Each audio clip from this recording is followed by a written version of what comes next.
انتہائی معزز vice chancellor صاحب ضیاء اللہ بنگش صاحب، تمام فیکلٹی ممبران، پروفیسرز، اسٹوڈنٹس، خواتین، حضرات، السلام علیکم۔ مجھے پہلی بار کوہارٹ یونیورسٹی آنے کا موقع ملا ہے اور میں سمجھتا ہوں میرے لیے اعزاز کی بات ہے کہ میں آپ سب نوجوانوں سے خصوصی طور پر مخاطب ہوں۔ زیادہ کوشش کروں گا کہ بات کو طویل نہ کروں اور موضوع سے ہٹوں بھی نہیں۔ بطور ایک سیاسی کارکن ہماری ایک عادت ہوتی ہے کہ ہم بات لمبی کرتے ہیں اور بے معنی کرتے ہیں، لیکن میری کوشش ہوگی کہ میں اپنے خیالات آپ تک پہنچاؤں۔ کوئی لکھی لکھائی تقریر میرے پاس ہے نہیں، بس جو کچھ ذہن میں یہاں اسکرین پر پڑھنے کے علاوہ تقاریر سن کر جو ذہن میں خیالات ہیں وہ آپ کے ساتھ شیئر کرنا چاہتا ہوں، اور شاید اپنی زندگی کے بعض تجربات اور بعض خیالات آپ کے سامنے رکھوں گا۔ وہ آپ کے لیے کتنے فائدہ مند ہیں اور کتنے غیر ضروری ہیں اس کا فیصلہ آپ پر چھوڑوں گا، لیکن میں یہ سمجھتا ہوں کہ موضوع انتہائی اہم موضوع ہے، اور جو کچھ اسکرین پہ آپ کو لکھا ہوا نظر آ رہا ہے اس میں چند الفاظ بہت کیچنگ فریزز ہیں، اور وہ کیچنگ فریزز اس لیے ہیں کہ ان کی جو معنویت ہے اور اس معنویت کے اندر جو گہرائی ہے وہی تقاضا کرتی ہے کہ اس پر مزید بات کی جائے۔ وہ کہتے ہیں کہ الفاظ جب ادا ہوتے ہیں تو وہ اپنا ایک میگنیٹک فیلڈ کریٹ کرتے ہیں۔ آپ میں سے جو سائنس کے طلبہ ہیں آپ جانتے ہیں میگنیٹک فیلڈ کیا چیز ہوتی ہے۔ اسی طرح الفاظ کا بھی اپنا ایک میگنیٹک فیلڈ ہوتا ہے، اور الفاظ کی ادائیگی اس میگنیٹک فیلڈ کے اثر کو ظہور پذیر کرتی ہے، اس کا اثر پیدا ہوتا ہے۔ اسی لیے اقبال نے کہا تھا کہ دل سے جو بات نکلتی ہے اثر رکھتی ہے، پر نہیں طاقت پرواز مگر رکھتی ہے۔ تو پرواز کی طاقت، الفاظ کی معنویت، اس کی گہرائی، اس کا اثر انسان کے شعور پر بھی ہوتا ہے، اور اس کے شعور کے ساتھ ریلیٹڈ جو باقی فیکلٹیز اور کیریکٹرسٹکس ہیں ان پر بھی پڑتا ہے۔ یہاں ایک اصطلاح استعمال کی گئی ہے ایمپاورمنٹ کی۔ ایمپاورمنٹ دیکھنے میں، پڑھنے میں، سمجھنے میں تو ایک عام سا لفظ ہے کہ آپ کو اس قابل بنا دے، آپ کے اندر صلاحیتوں کو اجاگر کر دے، آپ کو طاقت دے، توانائی دے۔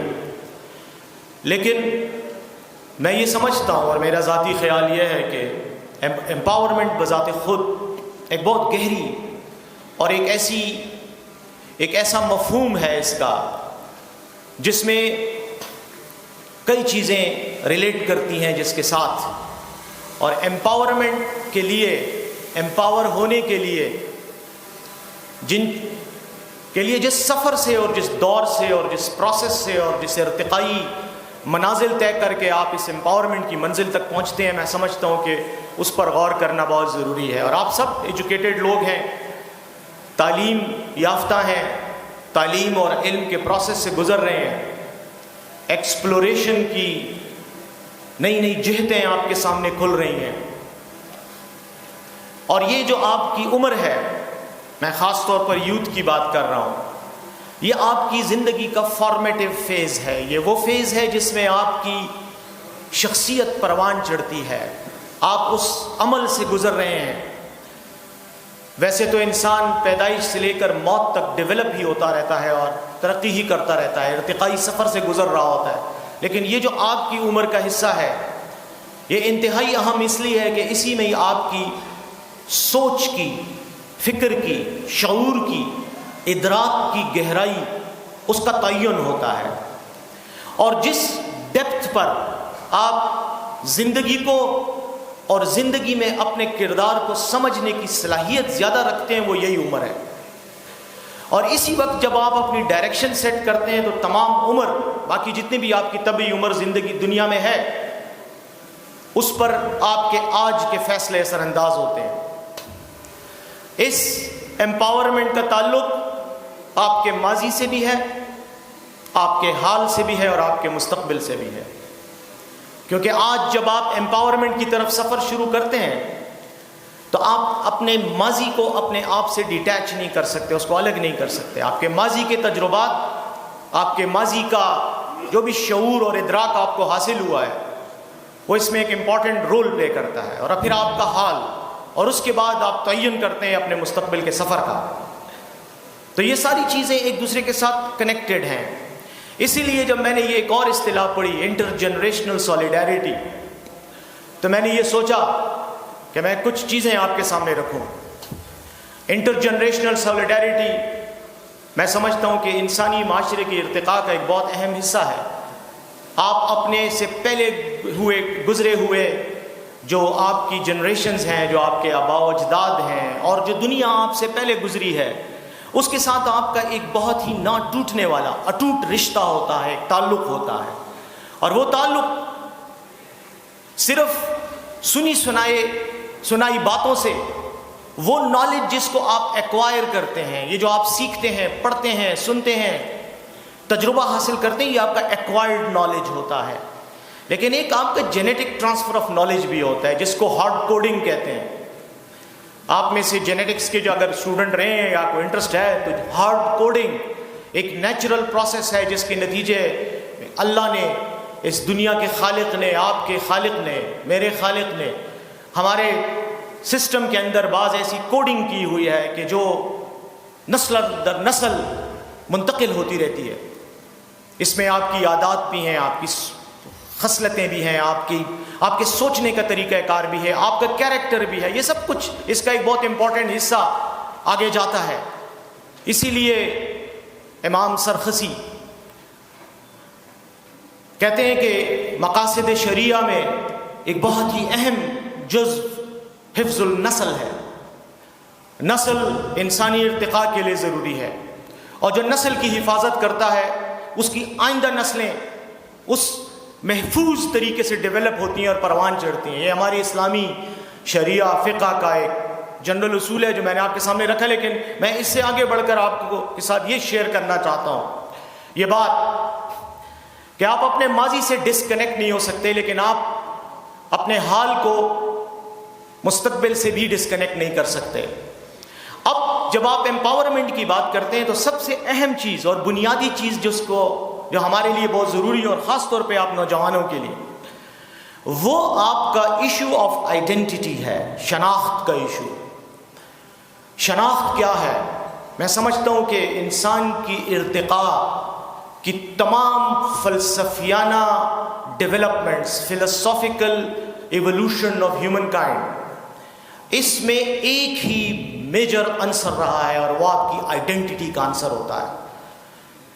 مودودی صاحب کہتے ہیں، ان کی ایک کتاب ہے، اس میں وہ کہتے ہیں کہ انسان کے سامنے 2 سوالات روز اول سے اس سے جواب طلب کرتے رہتے ہیں، اور انسان کی تمام انٹلیکچوئل ایوولوشن، انٹلیکچوئل گروتھ، اس کا نچوڑ ہی ان 2 سوالات کے جوابات تلاش کرنے میں ہے، اور وہ ہے کہ انسان کا خالق کائنات کے ساتھ کیا رشتہ ہے، اور پھر انسان کا دوسرے انسانوں کے ساتھ جو ریلیشن شپ ہے اس کا تناظر کیا ہے، اس کا پیراڈائم کیا ہے۔ یہ 2 وہ سوالات ہیں کہ جن کا جواب انسانی نسل نے ہر دور میں تلاش کرنے کی کوشش کی، اور مختلف جوابات لوگوں کے سامنے آئے۔ اسی لیے مختلف مذاہب آئے، مختلف فلسفے آئے، خدا کی پہچان مختلف انداز میں لوگوں نے کی۔ کسی نے اسے بھگوان اور رام اور ایشور کے نام سے پہچانا، کسی نے اسے کرائسٹ اور گاڈ کے نام سے پہچانا، اور کسی نے اسے الہ کے نام سے پہچانا، اور کسی نے اسے اللہ کے نام سے پہچانا۔ اگر آپ تمام ہیومن ایوولوشن کو دیکھیں تو اس میں یہی 2 سوالات کے جوابات ہیں۔ دوسرا سوال، انسان کا انسان کے ساتھ رشتہ، یہ وہ بنیادی رشتہ ہے کہ جو ہمارے ہیومن سسٹمز کو ڈیولپ کرتا ہے۔ ہمارا سماجی، عمرانی، معاشرتی، سیاسی نظام، ہماری تہذیب، ہمارا تمدن، اس کے اندر بنیادی طور پر یہی سفر ہے اور یہی عمل ہے کہ کہ انسان کا دوسرے انسان کے ساتھ رشتے کا جو ریلیشن شپ ہے وہ کن اصولوں پر قائم ہونا چاہیے۔ ہم نے اپنے معاشروں میں دیکھا کہ ہم انسان کے ساتھ اپنے رشتے کو ایک نظر سے دیکھتے ہیں، کچھ اور انسان دنیا کے دیگر حصوں میں اس کو اور طرح سے دیکھتے رہے ہیں، اور پھر وقت کی جو جہتیں ہیں، وقت کی جو پرتیں ہیں، جو ڈفرینٹ ڈائمینشنز ہیں، ان میں انسانوں نے اس سوال کو ڈفرینٹ انداز میں اس کا جواب تلاش کیا۔ اور آج جس دور میں ہم کھڑے ہیں، جس زمانے میں ہم کھڑے ہیں، یہ اسی ارتقائی سفر کا ایک منزل ہے، لیکن یہ الٹیمیٹ منزل نہیں ہے۔ یہ دنیا آگے بھی رہے گی اور انسان آگے نسلوں میں بھی ڈیولپ ہوتے رہیں گے اور ان سوالات کے جوابات تلاش کرتے رہیں گے، لیکن اس میں جو سب سے امپورٹنٹ فیکٹر ہے وہ آپ کی شناخت اور آئیڈینٹی ہے کہ آپ ہیں کیا۔ جب آپ اپنے آپ سے پوچھتے ہیں آپ کیا ہیں، آپ کا اپنا نام ہے، میرا نام محمد علی سیف ہے، آیا میں محمد علی سیف ہوں یا اس کے علاوہ بھی کچھ ہوں؟ نہیں، میں نسلاً پشتون ہوں، پھر میں پختونخوا کے ایک خاص علاقے سے تعلق رکھتا ہوں، وہ بھی میری شناخت ہے، پھر میرا ایک عقیدہ ہے مسلمان کا، وہ میری اپنی شناخت کا ایک اور پہلو ہے۔ اس کے بعد اس گلوبل ورلڈ میں کیا ہوں، میری ملک کا نام پاکستان ہے، اس لیے میری شناخت پاکستانیت بھی ہے۔ لیکن اس تمام شناخت میں، اس تمام سفر میں آپ کو مائکرو لیول سے لے کے میکرو لیول تک ڈفرینٹ آئیڈینٹیٹیز کے تناظر ملتے ہیں، اور ان تناظروں میں آپ کو ایک مسلسل کنیکٹیوٹی ملتی ہے، جس کے میں نے کہا کہ آپ کا ماضی، حال اور مستقبل سب لنکڈ ہیں ایک دوسرے کے ساتھ۔ اب جب آپ شناخت کی بات کرتے ہیں تو یاد رکھیں، شناخت یہ نہیں ہے کہ آپ کے ماں باپ نے آپ کا فلان نام رکھا، یا آپ اورکزئی میں پیدا ہوئے تو آپ اورکزئی ہیں، آپ وزیرستان میں پیدا ہوئے تو آپ وزیر یا محسود ہیں۔ یہ آپ کی وہ شناختیں ہیں جس میں آپ کا اپنا کوئی کمال نہیں ہے۔ آپ پیدا ہو گئے ایک فیملی میں، ماں باپ کے سلیکشن اللہ نے آپ کے لیے کی، اور آپ ان کے گھر میں پیدا ہو گئے تو آپ کا کیا کمال ہوا؟ کچھ نہیں۔ آپ پشتون گھرانے میں پیدا ہوئے، اگر آپ پنجاب میں، سندھ میں، بلوچستان میں، یا افریقہ میں، یا امریکہ میں، لاطینی امریکہ میں پیدا ہوتے تو آپ کی کیا چوائس تھی؟ اس میں اللہ کا فیصلہ تھا۔ کچھ شناختیں آپ کو انوالنٹری ملی ہیں، آپ نے رضاکارانہ طور پر وہ نہیں اپنائی۔ امتحان آپ کا اس پر نہیں ہوتا۔ دنیا میں ناکامی اور کامیابی کا معیار اور دنیا میں کامیابی اور ناکامی کا فارمولہ آپ کی ان جو آئیڈینٹیٹیز ہیں اس سے نہیں ہوتا، بلکہ اس آئیڈینٹی سے ہوتا ہے جو آپ نے اپنی صلاحیتوں کے بل بوتے پر اپنے لیے پیدا کی ہوتی، جو آپ نے خود کریٹ کی ہوتی ہے۔ اس میں سب سے پہلے امپورٹنٹ، اگر آپ اوور آل ہسٹری کو دیکھیں تو قائد اعظم محمد علی جناح کے بارے میں کوئی یہ نہیں کہتا کہ وہ چونکہ کراچی میں پیدا ہوا تھا اور چونکہ جناح کا بیٹا تھا اس لیے وہ قائد اعظم بنا، نہیں۔ اس کے کیریکٹر نے، اس کے افکار نے، اس کی سوچ نے، اور جو اس نے اپنی زندگی میں کیا اس نے اس کو قائد اعظم بنایا۔ اسی طرح دنیا کے باقی لوگوں کو آپ دیکھ لیں، بڑے بڑے فلاسفرز کو دیکھ لیں، شاعروں کو دیکھ لیں، not the fact that they were born in a certain family or in a certain region، وہ ڈٹرمننٹ فیکٹر آئیڈینٹی کا نہیں ہوتا۔ آئیڈینٹی کا اصل فیکٹر جو آپ کو امپاور کرتی ہے، جو آئیڈینٹی، وہ آپ کا اپنا کیریکٹر ہے، آپ کا اپنا کردار ہے، اور آپ کی اپنے کردار کی مضبوطی، اس کی ترقی، یہ آپ کا امتحان ہے۔ اگر آپ اس امتحان میں پاس ہو جاتے ہیں تو آپ کامیاب ہوتے ہیں، آپ امپاور ہوتے ہیں۔ اگر آپ اس میں فیل ہو جاتے ہیں تو آپ ڈس امپاور ہو جاتے ہیں۔ اور اسی لیے اس کردار کے ساتھ لنکڈ ایک اور چیز ہے، اور وہ آپ کے شعور کی طاقت ہے، آپ کے سوچ، آپ کے فکر، آپ کے افکار کی، آپ کے نظریات کی، آپ کی عقل اور دانش کی طاقت ہے۔ اور یہ وہ طاقت ہے جس میں مین کنٹریبیوشن اور رول اور کردار اور ذمہ داری آپ کی اپنی بنتی ہے۔ آپ اپنے آپ کو کیسے ڈیولپ کرتے ہیں، اپنی سوچ کو کیسے پروموٹ کرتے ہیں، اپنے شعور کی گہرائی کا کیا لیول اپنے لیے متعین کرتے ہیں، یہ آپ پر ہے، یہ اللہ نے آپ پر چھوڑا ہے۔ اور اسی لیے اللہ آپ کا امتحان جب لے گا تو وہ آپ کے ان دو چیزوں کے کمبینیشن پہ لے گا۔ اسی لیے اللہ آپ کو کہتا ہے کہ اگر دنیا میں ترقی حاصل کرنی ہے، عزت حاصل کرنی ہے، تو آپ قرآن کے الفاظ ذرا قرآن کو پڑھ لیں. میں صرف قرآن کی مثال دے رہا ہوں، اس کا یہ مطلب نہیں ہے کہ یہ اصول صرف مسلمانوں کے لیے، یہ تمام انسانوں کے لیے. قرآن کو آپ دیکھ لیں، قرآن کے پہلے صفحے سے لے کر آخری صفحے پر جس چیز کا آپ کو اللہ کی طرف سے بہت زیادہ اصرار ملے گا، بار بار ریپیٹیشن ملے گی، ایسا لگتا ہے جیسے ایک بچے کو پڑھایا جا رہا ہو کہ آپ پڑھو الف بے بے. اسی طرح اللہ آپ کو بار بار یاد کراتا ہے کہ اپنے شعور کی طاقت کو ڈیولپ کرو، اپنی عقل کی طاقت کو ڈیولپ کرو، اپنے فکر کو ڈیولپ کرو، اپنے فہم کو ڈیولپ کرو. وَتَفْهَمُونَ وَتَشْعُرُونَ وَتَعْقِلُونَ وَتَفَكَّرُونَ، یہ تمام احکامات ہیں آپ کے لیے، اس کو ڈیولپ کرو. کیونکہ جب تک یہ چیز ڈیولپ نہیں ہوگی اس وقت تک آپ کی شناخت انکمپلیٹ رہے گی، آپ اپنی شناخت کے لیے دوسروں کے محتاج رہو گے. آج اگر مسلمان دنیا میں پیچھے رہ گئے ہیں تو اس کی بنیادی وجہ یہ ہے کہ ہم نے شعور کی طاقت کو سائڈ پہ رکھ کر اور چیزوں میں دلچسپی لینی شروع کر دی ہے. اور یہی وجہ ہے کہ جن قوموں نے شعور کی طاقت کو اپنا لیا اور اس کو ڈیولپ کرنے لگے تو دنیا میں اللہ نے ان کو دنیا کی امامت عطا کر دی ہے. کیونکہ اللہ تعالیٰ اس معاملے میں کسی کے ساتھ ڈسکریمنیشن نہیں کرتا، امتیازی رویہ اللہ کا نہیں ہے. پسند ناپسند میری اور آپ کی ہے. مجھے آپ پسند ہوں گے تو میں آپ کی تعریف کروں گا، آپ کو کچھ دوں گا، نہیں ہوگے تو میں آپ کو اگنور کر دوں گا. اللہ تعالیٰ ایسا نہیں کرتا، وہ منصف ہے. وہ ہر اس انسان کو نوازتا ہے جس کے اندر نوازے جانے کی صلاحیت ہوتی ہے، اور نوازے جانے کی صلاحیت آپ نے اپنے اندر خود پیدا کرنی ہے تو اللہ آپ کو نوازے گا. یہ یونیورسل فارمولہ ہے. اس کے لیے وہ آپ کے لیے آپ کے نام کے ساتھ محمد کا نام ضروری نہیں ہے. آپ کا نام ڈیوڈ ہو، آپ کا نام رام ہو، آپ کا نام کوئی سنگھ ہو، جو بھی ہو، اللہ آپ کو نوازے گا اگر آپ کے اندر اس فارمولے پر عمل کرنے کی صلاحیت ہے. اور جب آپ شعور کی طاقت کی بات کرتے ہیں تو یاد رکھیں کیریکٹر اور شعور یہ دونوں چیزیں آپس میں لازم و ملزوم ہیں. دنیا میں کبھی بھی کامیاب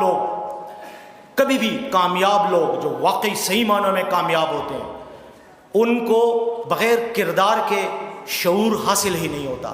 کیریکٹر لیس آدمی چالاک تو ہو سکتا ہے، وہ دغاباز شاطر تو ہو سکتا ہے، لیکن وہ کبھی عقل مند نہیں ہو سکتا، وہ کبھی بڑا آدمی نہیں بنے گا. وہ چھوٹی چھوٹی کامیابیاں حاصل کرے گا لیکن بڑا آدمی نہیں بنے گا. وہ تاریخ پر اپنے نقوش نہیں چھوڑ سکتا اس لیے کہ وہ چھوٹا آدمی رہتا ہے ہمیشہ. وہ اپنی ذہنی صلاحیتوں کو چھوٹے چھوٹے مقاصد کے حصول کے لیے استعمال کرتا ہے. بڑا آدمی وہ بنتا ہے جس کا شعور بڑا ہو، جس کی فکر گہری ہو، جس کا انٹیلیکٹ ڈیولپ ہو. اور انٹیلیکٹ ڈیولپ کرنے کے لیے آپ کو کیا چاہیے؟ آپ کو اپنے برین کا استعمال چاہیے. اور برین کو آپ استعمال کیسے کرتے ہو؟ تھیوری آف ریلیٹیوٹی آئنسٹائن کی پڑھنا بہت امپورٹنٹ ہے، یہ آپ کے برین کو سٹیمولیٹ کرتی ہے، لیکن یہ آپ کے شعور کی گہرائی کے لیے ضروری نہیں ہے. اسی طرح کوئی اور انفارمیشن کی گیدرنگ، اس کو آپ برین کی ڈیولپمنٹ نہیں کر سکتے. برین کی بجائے مجھے مائنڈ کا لفظ استعمال کرنا چاہیے، دماغ کی بجائے ذہن کا لفظ استعمال کرنا چاہیے. آپ کا ذہن آپ کے کو اتنا ڈیولپ ہونا چاہیے کہ کائنات کی وہ چیزیں جو ان نون ہیں ان کی ایکسپلوریٹری پاور آپ کے اندر آئے اس ذہن کے استعمال کے نتیجے میں. اور جیسے میں نے کہا وہ کیریکٹر کے بغیر نہیں ہوتا. اور کیریکٹر کے ساتھ ایک بات اور آپ کو بتاؤں، لگا بندھا بلیف کہ آپ ایک خاص تناظر میں پیدا ہوئے اور ساری عمر آپ اسی میں رہو. آپ پاکستانی ہو تو ساری عمر آپ بطور پاکستانی سوچو، پشتون ہو تو پشتون کے طور پہ سوچو. میرے خیال میں یہ بھی کنویں کا مینڈک ہونے والی بات ہے. اپنے ذہن کی صلاحیتوں کو، اس کی طاقتوں کو لامحدود کرو گے تو تب آپ اپنے حدود کا تعین کر سکو گے. لامحدودیت سے حدود کا تعین ہوتا ہے، حدود کے اندر مقید ہو کر آپ لامحدود نہیں بن سکتے. اور اسی لیے اپنی سوچ کو آزاد کرو. جس کی سوچ آزاد نہیں ہوتی وہ تاعمر غلام رہتا ہے. اور سوچ کی غلامی کیا ہے؟ سوچ کی غلامی یہ ہے کہ آپ جو کچھ سنتے ہو اور بتایا جاتا ہے اس کو آپ لے کر اس کو فار گرانٹیڈ لے لو کہ بھئی یہی حق ہے اور یہی سچ ہے. نہیں، سوچ کی غلامی یہ ہے کہ آپ اپنے تمام ان چیزوں کو، افکار کو، نظریات کو، تصورات کو چیلنج کرو اپنے عقل کی بنیاد پر. اور اگر آپ محمد رسول اللہ صلی اللہ علیہ وسلم کا پیغام صحیح معنوں میں سمجھیں، الفاظ کی بجائے اس کی معنویت اور اس کی روح میں جائیں، تو ان کا کیا پیغام تھا؟ ان کا پیغام تھا لا الہ الا اللہ. اور کیوں لا کا کیا مطلب ہے عربی میں؟ انکار، نہ، نہیں، نو. انہوں نے سٹارٹ ہی اسلام کا میسج ہی انکار سے ہے. انکار کر دو ان سب خداؤں سے جو تمہیں بتائے گئے ہیں، اور صرف اس کی غلامی میں آؤ جو واقعی اللہ ہے، جو کہ خدا ہے. لا الہ الا اللہ. انکار کر دو ان تمام موجودہ خداؤں سے. یہ خدا صرف مکہ میں، حرم میں وہ بت نہیں تھے جن کو مختلف قبیلے پوجتے تھے، بلکہ یہ خدا انسان کی وہ روایات، وہ عقائد، وہ رسوم و رواج، وہ پسند ناپسند، وہ وفاداریاں، وہ تمام کنیکٹیویٹیز جو آپ کو کسی نہ کسی وجہ سے مجبور کرتی ہیں کہ آپ حق اور سچ کی تلاش میں ان کا سہارا لیں، ان سے انکار کا آپ کو رسول کریم صلی اللہ علیہ وسلم نے میسج دیا تھا. جب آپ ان کا انکار کرو گے تو آپ کے ذہن کی جہتیں کھلیں گی، آپ کی ریشنل فیکلٹیز ڈیولپ ہوں گی. اور اسی لیے ہر اس پیغام میں زیادہ طاقت ہوتی ہے جو آپ کے دل کے اندر سے نکلتی ہے، جس کا میں نے ابھی آپ کے سامنے کہا کہ دل سے جو بات نکلتی ہے اثر رکھتی ہے، پر نہیں طاقت پرواز مگر رکھتی ہے. لا الہ الا اللہ میں کیا طاقت تھی جس نے دنیا کی تاریخ کو چینج کر دیا، تاریخ کے دھاروں کو بدل دیا، تہذیب، رسوم اور رواج، روایات کو تباہ برباد کر کے رکھ دیا، اور ایک نئی تہذیب اور نئے روایات کو جنم دیا. یہ وہ الفاظ کی طاقت تھی، وہ سحر تھا، اور ادا کرنے والے کا کیریکٹر تھا، کردار تھا، جس نے اس میں یہ اثر اور تاثیر پیدا کی. اسی لیے عقل کو جذبے کے تناظر میں استعمال کرو، اپنے عقل کو محدود مت رکھو، اس سے کھیلو، پلے ود اٹ، اس کو کھینچو، اس کو استعمال کرو. لیکن اس استعمال کے لیے ایک پیراڈائم، ایک تناظر اللہ نے آپ کو دیا ہے، اور وہ تناظر یہ ہے کہ کیریکٹر کی روشنی میں. اور کیریکٹر آپ کا کیا ہے کہ دوسرے انسانوں کے لیے خیر کی توقع کرنا، اور دوسرے انسانوں کے لیے خیر کے تناظر میں سوچنا. جب آپ یہ سوچو گے تو آپ کا کیریکٹر ڈیولپ ہوگا. پھر آپ دیکھیں، اور میں آپ کو چیلنج کرتا ہوں، آپ کے عقائد اور آپ کے نظریات میں کتنی ترقی آتی ہے، کتنا ارتقاء ہوتا ہے، کتنا تغیر آتا ہے، کتنی تبدیلی آتی ہے. دنیا کو دیکھنے کے جو نقطۂ نظر ہے، آپ کا جو ورلڈ ویژن ہے، ورلڈ ویو ہے، وہ کمپلیٹلی چینج ہو جاتا ہے، ٹرانسفارم ہو جاتا ہے. تو ان حدود اور قیود سے جب تک آپ اپنے آپ کو آزاد نہ کرو گے تو ان الفاظ کا آپ کو کوئی فائدہ نہیں ہوگا. اور یاد رکھیں، ہم جس معاشرے میں پیدا ہوئے ہیں، یہ ایک سرمایہ دارانہ دور کا ایک نظام ہے. میں اور آپ سب سرمایہ دارانہ دور میں رہ رہے ہیں. یہاں ہم علم کے حصول کو بھی روزی کا ذریعہ سمجھتے ہیں. یہاں وہ علم ہم حاصل ہی نہیں کرتے جو ہماری عقل کی فیکلٹیز کو جلا دے. یہاں ہم تعلیم بھی وہ حاصل کرنا چاہتے ہیں جس سے ہمیں اچھی نوکری ملے، اور پھر نوکری میں اچھی گریڈنگ ہو. یہی وہ ہمارا پرابلم ہے. اور اسی کے لیے علامہ اقبال نے کہا تھا کہ عصر حاضر ملک الموت ہے تیری جس نے، عصر حاضر ملک الموت ہے تیری جس نے، روح کی قبض تجھے دے کے تجھے فکر معاش، روح کی قبض کی تیری دے کے تجھے فکر معاش، دل لرزتا ہے حریفانہ کشاکش سے تیرا، زندگی موت ہے کھو دیتی ہے جب ذوق خراش. تو اس خراش سے، اس تکلیف سے، اس شکست سے، اس غم سے، اس دکھ سے خوف کی بجائے اسے اپنانے کی کوشش کرو. جو لوگ ڈر کا لفظ، خوف کا لفظ اپنی ڈکشنری سے، اپنی سوچ سے نکال دیتے ہیں، ان کے لیے کائنات کی کوئی منزل پھر منزل نہیں رہتی. اسی لیے یاد رکھیں، اپنے عقل کو، اپنی انٹیلیکٹ کو اپنے جذبے کے تابع کر کے آگے بڑھنے کا سفر شروع کریں. اقبال کہتا ہے، عقل ہے تیری سفر، عشق ہے شمشیر تیری، عقل ہے تیری سفر، عشق ہے شمشیر تیری، میرے درویش خلافت ہے جہانگیر تیری. تو جہانگیر خلافت کے لیے عقل کو بطور ڈھال اور عشق کو، جذبے کو، جنون کو بطور شمشیر استعمال کرو گے تو یہ دنیا تمہارے سامنے سرنگوں ہوگی. اس کو تم تسخیر کر سکو گے. جب عشق سکھاتا ہے آداب خدا گاہی، جب عشق سکھاتا ہے آداب خدا گاہی، کھلتے ہیں غلاموں پہ اسرار شہنشاہی. اسرار شہنشاہی تبھی آپ کو سامنے آئیں گے, ان کو تبھی سمجھ سکو گے, وہ تبھی آپ کے سامنے کھلیں گے جب عشق آپ کو آداب خداگاہی سکھائے گا. خداگاہی کیا ہے؟ اپنے آپ کو پہچاننا, اپنے آپ سے آگاہ ہونا, اور اس کے لیے عقل اور عشق دونوں کا ملاپ چاہیے, اس کے بغیر آپ کچھ نہیں ہو. تو اپنے کیریکٹر کے اندر یہ چیزیں پیدا کرو, اپنی سوچ کے اندر یہ چیزیں پیدا کرو. اس کے ساتھ ساتھ ابھی تھوڑی دیر پہلے بات ہوئی آئس کی, ضیاء اللہ صاحب نے, بنگش صاحب نے بھی آئس کی بات کی, ذکی نے بھی آئس کی بات کی, آپ سے وعدہ بھی لیا. کیوں آپ آئس استعمال کرتے ہو؟ اس لیے کہ آپ اپنی سوچوں کو کنٹرول نہیں کر سکتے. یہ دماغ اللہ کی طرف سے ایک عنایت ہے, لیکن یہ ایک عذاب بن جاتا ہے جب بجائے اس کے کہ آپ اپنے دماغ کو کنٹرول کرو, دماغ آپ کو کنٹرول کرنے لگ جاتا ہے. اور یہ یاد رکھیں, یہ بڑا بیسک سا فارمولہ ہے. اپنے تفکرات کو, اپنی سوچ کو, اپنے شعور کو اپنے کنٹرول میں لے کر آؤ. جب وہ کنٹرول میں ہوگا تو آپ بہکو گے نہیں, آپ ان چیزوں کی طرف نہیں جاؤ گے جن سے آپ کو منع کیا گیا ہے. آپ کے اندر تقوی کی طاقت پیدا ہوگی. اور تقوی, اب سب مسلمان ہو, تقوی کا کیا مطلب ہے؟ تقوی کا مطلب نمازیں پڑھنا اور روزے رکھنا نہیں ہے. تقوی کا مطلب اپنے اندر وہ صلاحیت پیدا کرنا ہے جو آپ کو اچھے اور برے, حرام اور حلال کی تمیز سکھا سکے. وہ صلاحیت صرف عقل کے زور پہ نہیں آتی, وہ صلاحیت عقل اور کردار دونوں کے زور پر آتی ہے. اور جب آپ عقل اور کردار دونوں کو مضبوط کرو گے تو پھر آپ کو اپنے دماغ پر بھی کنٹرول ہوگا, اپنی خواہشات پر بھی کنٹرول ہوگا.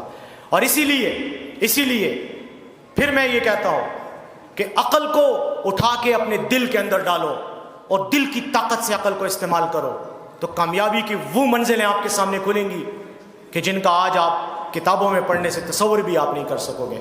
یہ وہ تجربات ہیں جو انسان نے ہزاروں سال کے تمدنی تاریخ میں حاصل کیے ہیں. اور یہ میں آپ کے سامنے بہت کوشش کر رہا ہوں کہ بہت آسان الفاظ میں آپ کے سامنے یہ چیز رکھ سکوں.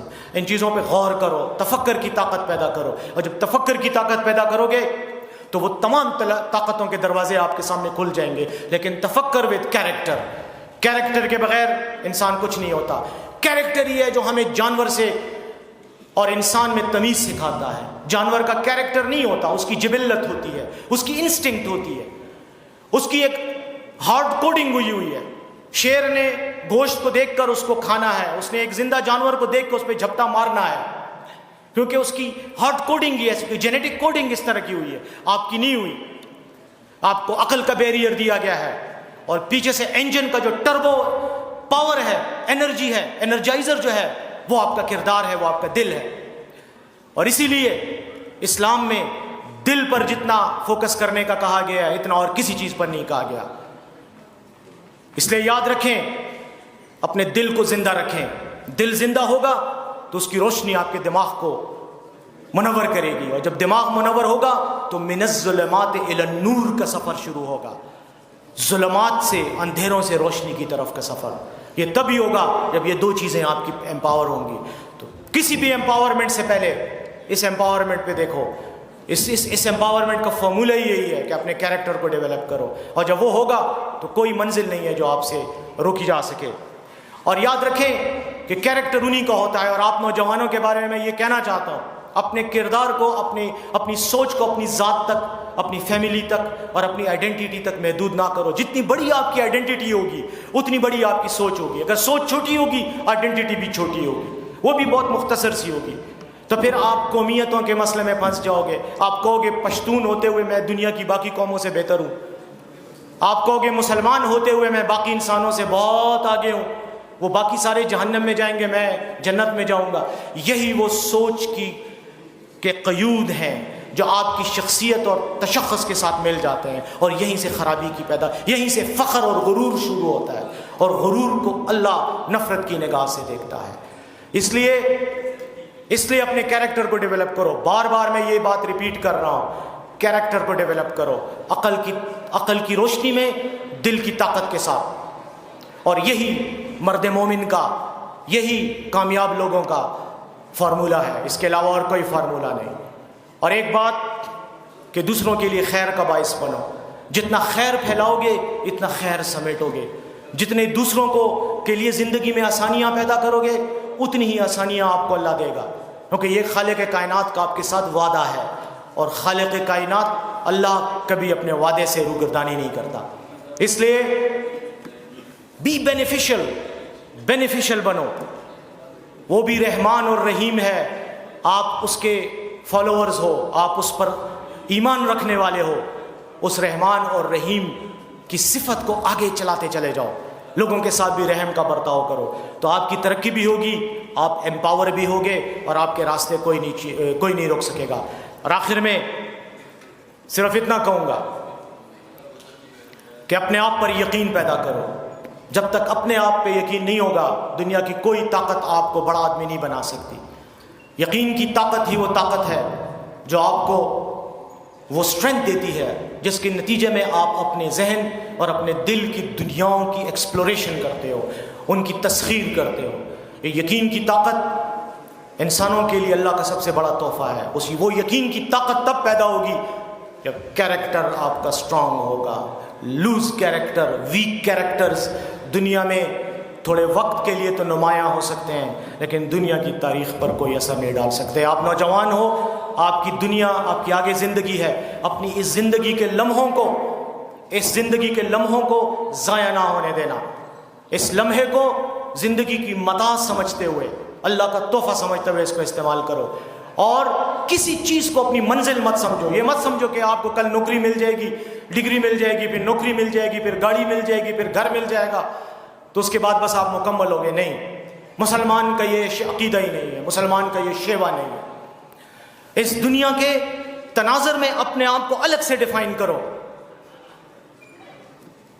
الفاظ و معانی میں تفاوت نہیں، لیکن ملا کی اذاں اور مجاہد کی اذاں، اور پرواز تو دونوں کی اسی ایک فضا میں، کرگس کا جہاں اور ہے شاہین کا جہاں، اور شاہین کا جہان پیدا کرو اپنے لیے، مجاہد کی اذان پیدا کرو۔ جب یہ پیدا کرو گے تو منزلیں خود بخود آپ کے لیے کھلتی چلی جائیں گی، پھر کوئی چیز آپ کی منزل رہے گی نہیں۔ اور اسی لیے اقبال آخر میں، اسی نظم کے آخر میں کہتا ہے کہ حالات و مقامات پہ موقوف ہے سب کچھ، حالات و مقامات پہ موقوف ہے سب کچھ، ہر لحظہ ہے سالک کا زمان اور مکان، اور تو زمان اور مکان، ٹیمپرر اور اسپیشل کی جو ڈائمنشنز ہیں، اس کے جو تناظر ہیں، ان کو بدل ڈالو، اور وہ بدلتے تبھی ہیں جب کیریکٹر کی طاقت ہوگی۔ بار بار کیریکٹر پہ آتا ہوں کیونکہ کیریکٹر ہی آپ کی امپاورمنٹ ہے۔ پیسے آنے سے، بڑے عہدے ملنے سے، ٹائٹل ملنے سے، ڈاکٹر، انجینئر، فلانا، professor, director, D G, secretary, minister, ان چیزوں سے آپ امپاور نہیں ہوتے، آپ ان چیزوں کے غلام بن جاتے ہو۔ آخر میں ایک وقت آتا ہے کہ آپ اپنے ہی کیے، اپنی سوچ کے غلام بن کر رول رہے ہوتے ہو، تباہ ہو رہے ہوتے ہو۔ اپنی سوچ کو آزاد کرو گے اور کیریکٹر کی طاقت سے اس کو ڈیولپ کرو گے تو ترقی کی راہیں کھلیں گی، امپاورمنٹ بھی ہوگی، اور سب کچھ ہوگا، اور کامیابی بھی ملے گی۔ آخر میں کمیونٹی ریزیلینس ایکٹیویٹی نارتھ کوئی کا میں بہت مشکور ہوں، مبارکباد دیتا ہوں۔ آپ لوگوں نے یہ ایونٹ کیا نوجوانوں کو امپاور کرنے کے لیے، اور آئی ہوپ، امید رکھتا ہوں کہ میرے یہ چند منتشر خیالات یہ آپ کو اگر کسی کام آ سکیں تو میں سمجھوں گا کہ میں نے اپنا وقت ضائع نہیں کیا۔ بہت شکریہ۔